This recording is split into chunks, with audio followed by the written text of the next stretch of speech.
Somebody thinks the NFL playoffs need to be reseeded. I wonder who that is and why they believe that. We'll talk about it here on Locked On NFL. The barbershop is open and Tony Wiggins has a chair for you. He's ready with some real NFL talk. The local experts of Locked On bring their expertise, and Wiggy is ready with his clippers and shears. Sit down and enjoy. The new Locked On NFL starts now. Locked On Podcast Network. Your team every day.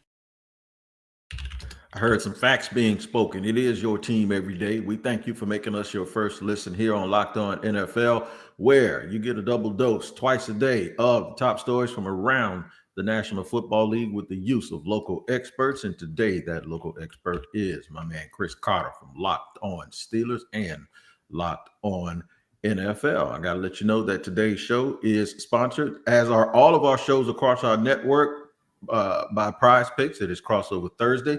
Download the app and use the code Locked On NFL to win $50 instantly when you play $5. You can also make sure you tap into Amazon Music, and you can find Locked On NFL on Amazon Music.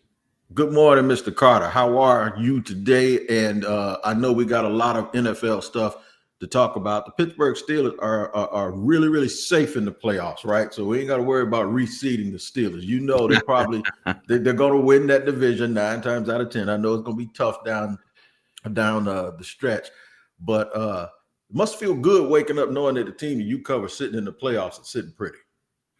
It lets me know that I need to make sure I have plans in January to cover some football there. But I will say that the division's not settled yet. The Steelers still got work to do against some tough teams. This is an 11-day stretch where they're at the Eagles, where they haven't won since 1965. They're at Baltimore, where they've dominated of late, but that's always still a tough place to play.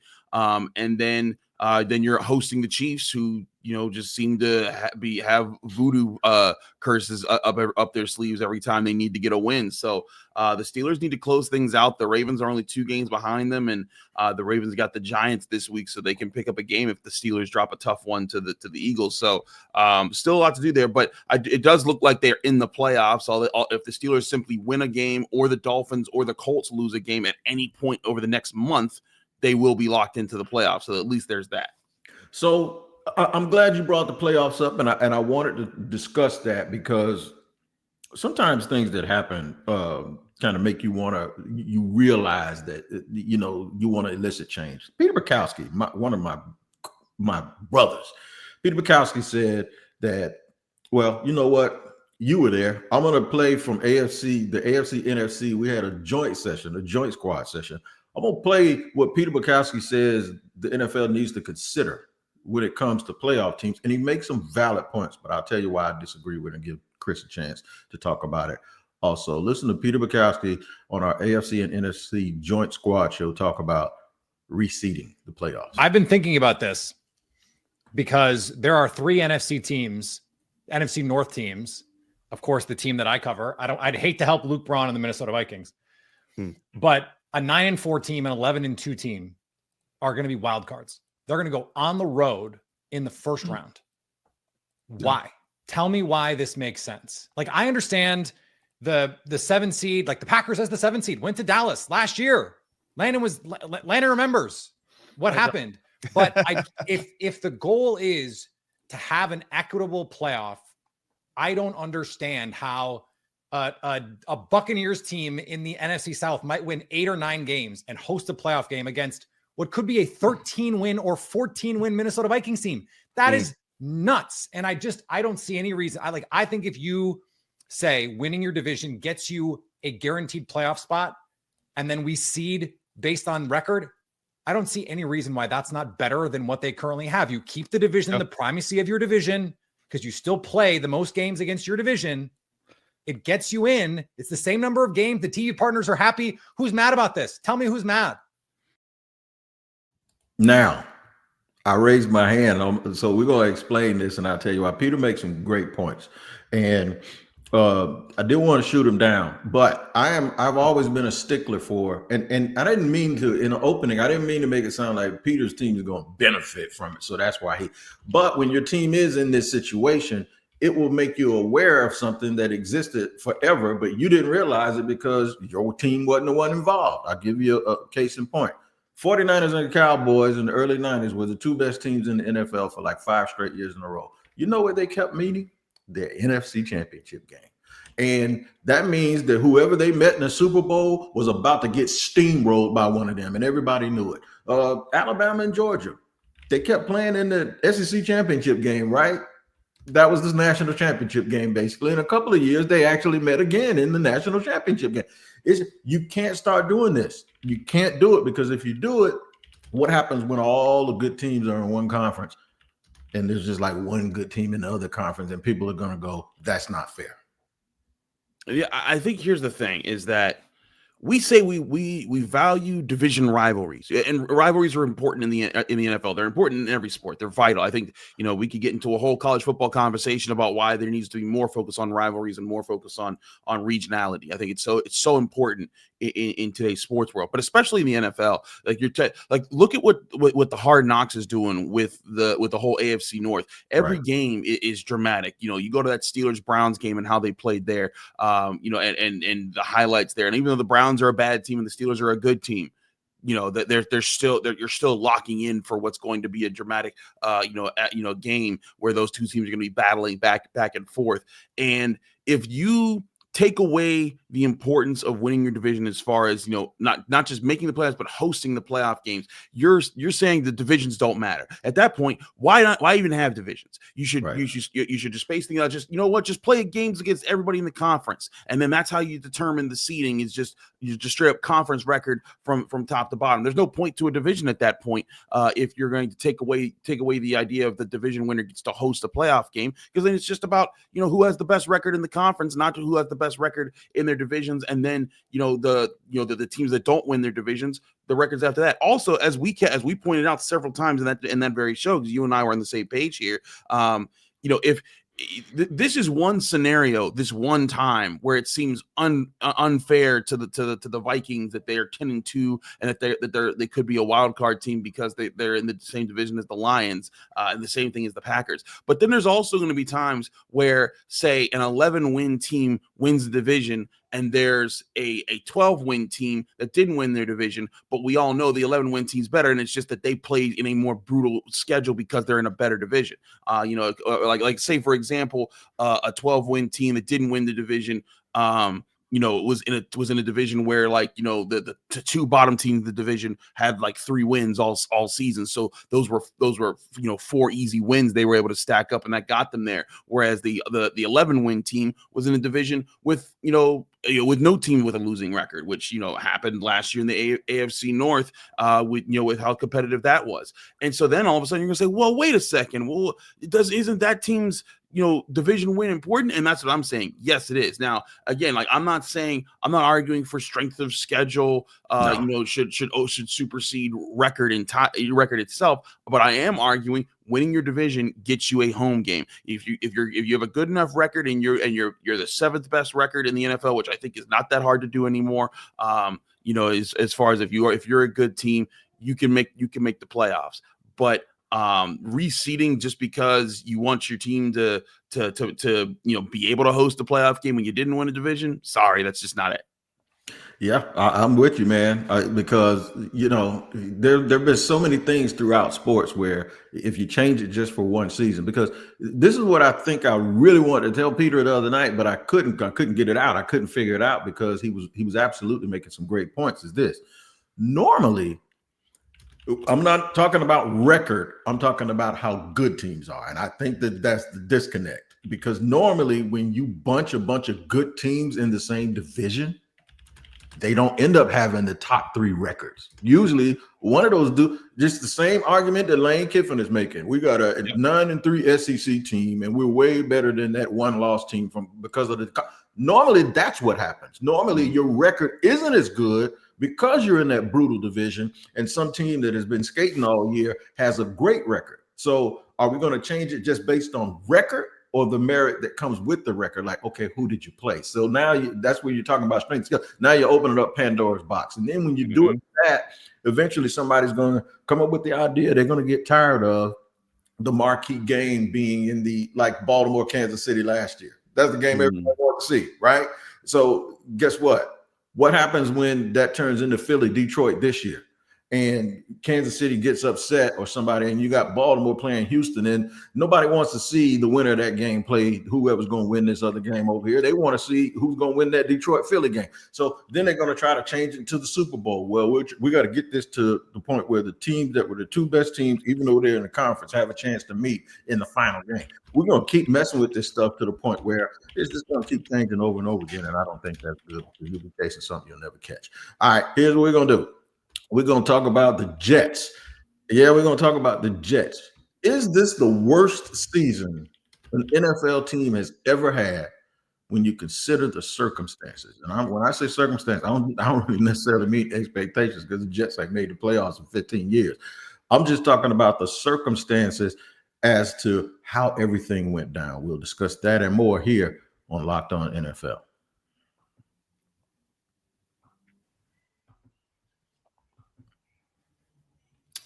Today's show is brought to you and sponsored by FanDuel.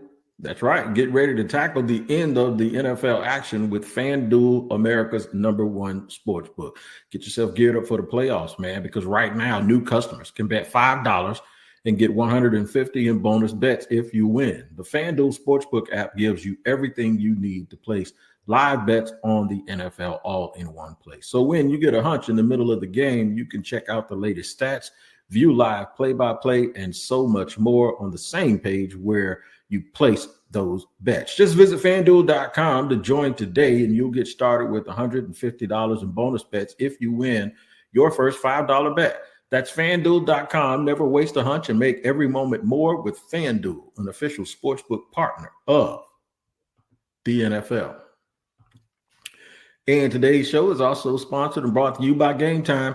If you're late getting tickets to any event, whether it's a sporting event, a play, a comedy show, don't let somebody get there and tell you, hey, man, your lack of preparation is not my emergency. That's nonsense, because at Game Time, they actually specialize in your lack of preparation and you being late to get those tickets.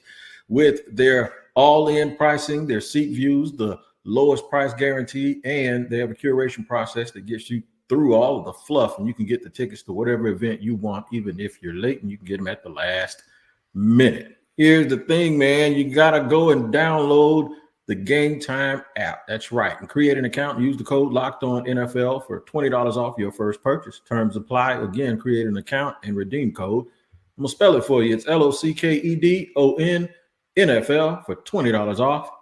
Download Game Time today. What time is it? It's game time.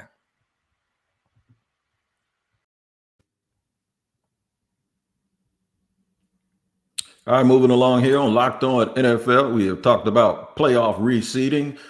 Thanks to my man, Peter Bukowski. He had a very good subject and a very good and a very compelling point to make about that. The Jets. And I say those two words out of respect to Julian Council, because that's what he told me when I was bragging about the Jets' possibilities earlier this year. He said, Tony, it's the Jets. Well, they have had a really, really topsy-turvy, weird, nasty season. And to the point where, I don't know if y'all know John Butchko of Locked On Jets, but he's one of the most laid-back dudes on earth, man. And to the point where Butchko lost it with me on our crossover about this weekend's game when he talks about the season that the Jets have had, and it really made me wonder, have they had the worst season ever? I want you to listen to this man and watch and listen to his animation. There was a story that this is actually up there. This actually might be better than the Salah getting escorted out by the security story. Is the day Joe Douglas was fired, like they're on the practice field, Douglas is out there, and a helicopter like emerges over the horizon.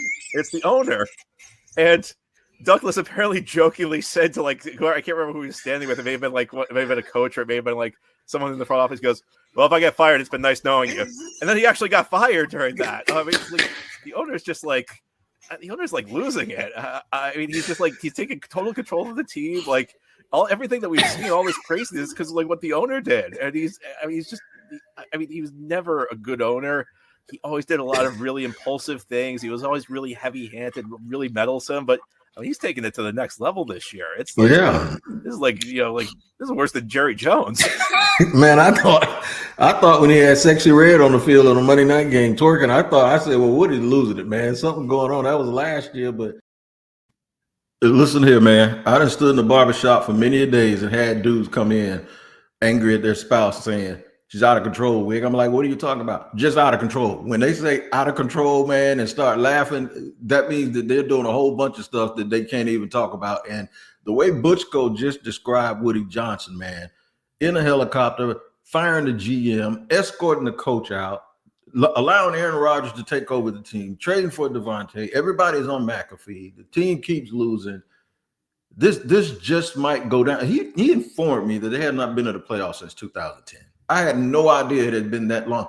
The Jets just might have outjetted themselves, unlike Dallas. What we see with them is injury related and is just something that has been going on for a long time. But this with Woody Johnson, I think this just takes the cake, man. This might be the worst I've ever seen a franchise run in one calendar season. What's sad is this organization a couple years ago looked like they were turning things around. Robert Saleh was building a really tough defense. They got some playmakers on offense, and they thought, hey, if we just get a quarterback, because that was the big thing, was Zach Wilson wasn't going to get it done. So you needed to get a quarterback. You needed to get a playmaker who was going to lead from the pocket and just take the plays that were there, and you could be in that style of football that we're talking about every week has become more prevalent in the NFL again, being able to play tough defense, run the football, and play situational passing instead of being a pass-happy team.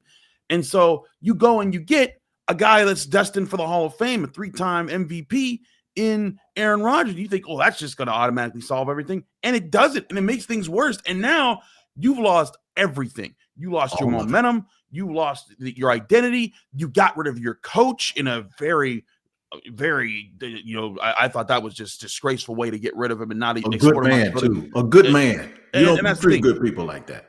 Exactly. And you did it in such a way that I thought was disrespectful. Didn't let him talk to his team before they fired him. You fired your GM who was building you with some of those draft picks there. And for what?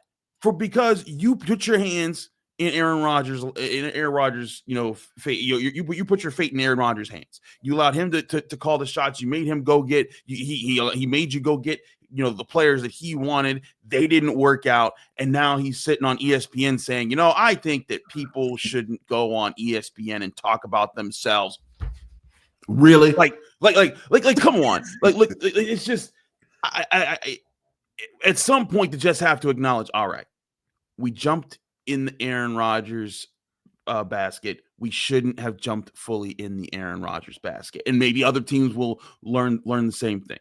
But yeah, I look at the Jets situation and I think, man, that's it's a doggone shame because they were pulling in the right direction, and it was going to be. It looked like finally maybe if they got things together just a little bit, you could have two competitive teams in the same time in the AFC East. But it seems like that's completely impossible because the way the Patriots ran the division for 20 years, and now the Bills are running the division, and there's no one every year. It's like maybe there's a little bit of the Dolphins in September and October, but then they fade away. The Jets were the last team that really challenged the Patriots during their run, but again, that was back in 2010 when they did so. So it's just it's disappointing. But wow, man, I'm telling you, dog, it's crazy. And I look at Pittsburgh and Green Bay, the teams that let go of the two Hall of Famers I'm going to mention, Aaron Rodgers and Antonio Brown. When they let them go, when they cut the cord, when those two franchises go, yeah, we got to let you go, dog. We appreciate everything, but we done kind of had enough. It might tell you something like, dude, there's some red flags. Watch yourself. A team up north that has picked up some steam this year because of Sam Darnold is the Minnesota Vikings. I think they're a little bit of a sleeping giant that people are forgetting about. Listen to Luke Braun and his excitement after their win, and then we'll come back and talk about Sam Darnold and Russell Wilson, like who had the biggest surprise this season. Listen to Luke. Oh my God. The Vikings absolutely blast the Falcons in the fourth quarter. They enter a fourth quarter tied 21-21. Felt like a back and forth game. Some weird stuff we maybe were going to be mad about, a play call here or there.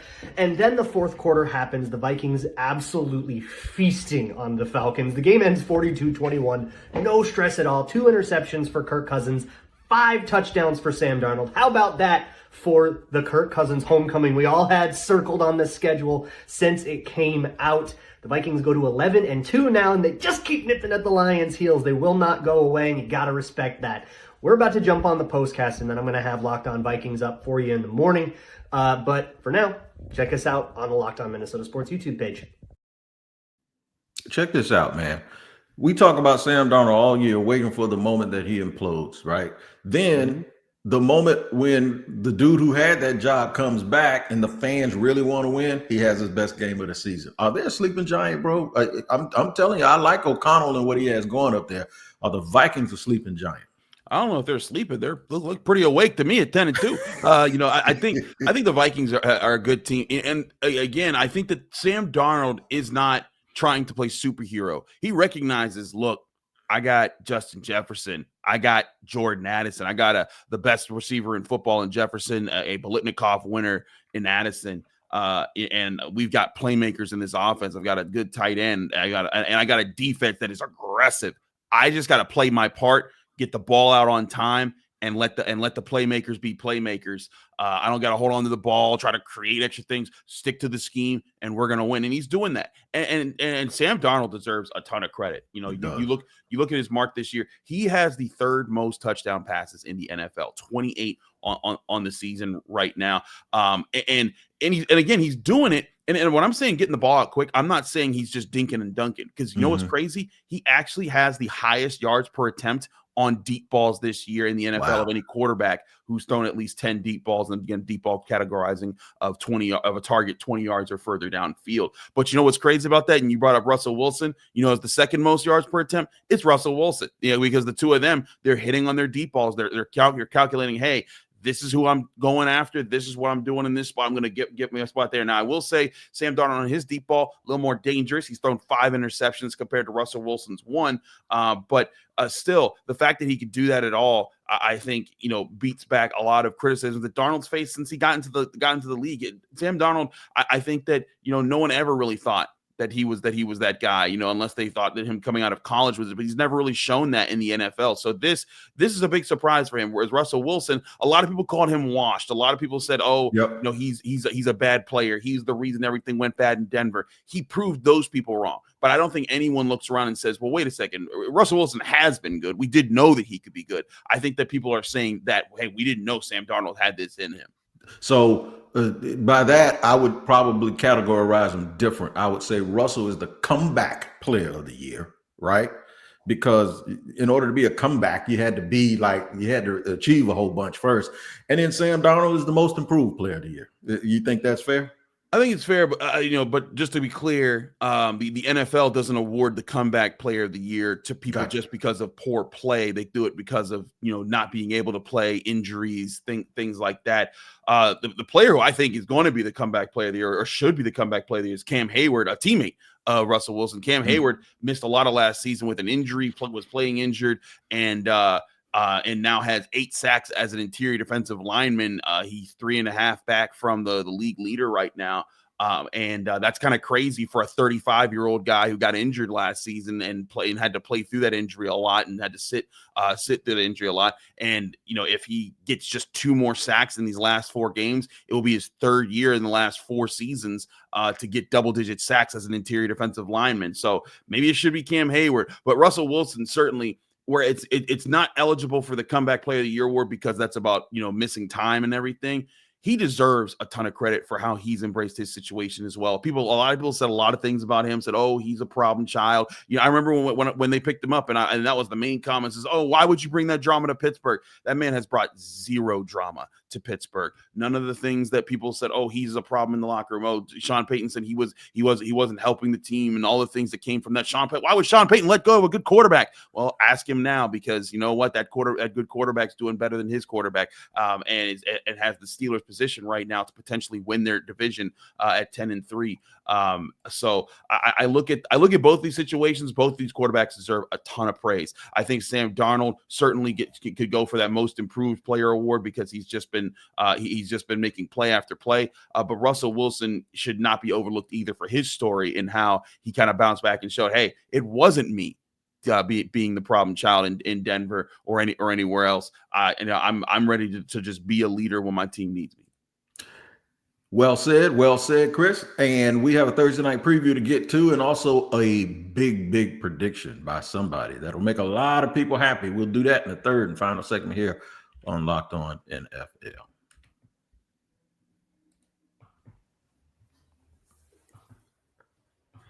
Today's show is sponsored and brought to you by Built Rewards. Now, pay attention. If you are sitting there and you're paying rent, listen up. This is a total game changer. Thanks to Built, that's BILT. You can now earn points on rent payments just like you do with groceries or travel.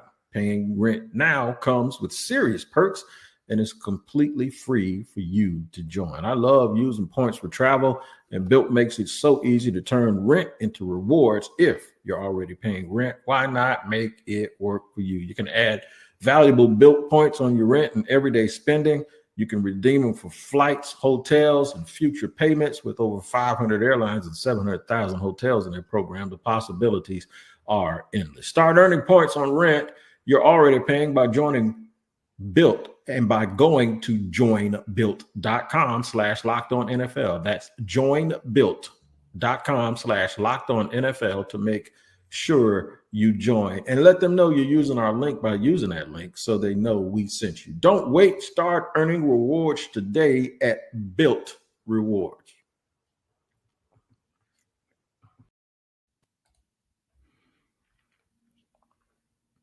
All right, we got some Thursday night action that means something out in the NFC West. Thank you for joining us again on Locked On NFL here, brought to you by our Thursday Prize Picks sponsor here across the network, where all of our shows are sponsored on Crossover Thursday by Prize Picks. Make sure you head on over and download the app and use the code Locked On NFL to win $50 instantly when you play those $5. Before getting to the Rams and before getting to the Niners, it was a bold prediction. This is why I want y'all to start tuning in to the AFC and the NFC squad shows. This one was a joint effort. And a lot of people will say, thank you to Landon McCool for making this bold prediction about the Chiefs and Jameis Winston and the Browns. Check this out. Landon McCool, Locked On Cowboys. What's your bold prediction for this weekend? Here's my bold prediction. I think the Jameis Winston chaos circus comes into town and they take down the Kansas City Chiefs. Just by the weird energy around these two teams somehow cancels each other out. This whole season has been just dancing with chaos, and that's what this game is going to be as well. It's going to be a microcosm of how this season has just gone back and forth. Somehow the Chiefs find a way to slip away and beat teams they have no business beating in these games this year. They're going to find a way to lose this one this week. Yeah, this is one of those games, man, where you go, okay, team that has a bunch of weird success. It takes something weird to beat weird. Jameis Winston and all of his prophetic utterances, and Myles Garrett trying to get sacks when the game is over. I think they got just enough of that weird to beat Kansas City. They got some weird to them to be a problem. I'm a little here and there on this team right now. I am not sure if the Browns are going to be able to rebound against a team like Kansas City. Now, I will say this: Kansas City, the way they've been winning, they've been edging team out, week after week after week. Eventually, it comes back to bite you at some point. But I wonder. My thing is this: is that Patrick Mahomes is still a great quarterback, and even as the team struggles in certain moments, he will lift you out of those tough moments, and he's done that quite a few times this year. Whereas I do agree that the Browns, I would not be shocked if the Browns found a way to win that game entirely. I still have to pick the Chiefs this week just because the way the Browns lost, you're coming off a tough road divisional loss, and then you're playing the Chiefs. That is not an easy thing to do. I wouldn't be totally shocked by it. I don't think because again, I think that the margin of good and bad teams between good and bad teams isn't as vast in the NFL as it is in other sports because of the way that the league is structured. But at the same time, I still got to pick the Chiefs this week just because I have a hard time seeing their win streak come to the end at the Browns. But if the Browns did it, a lot of other AFC teams, including their rival, the Pittsburgh Steelers, would be thanking them for it because that would open the door for the Steelers to have a shot at the 1 seed if they were to win out. You got that right.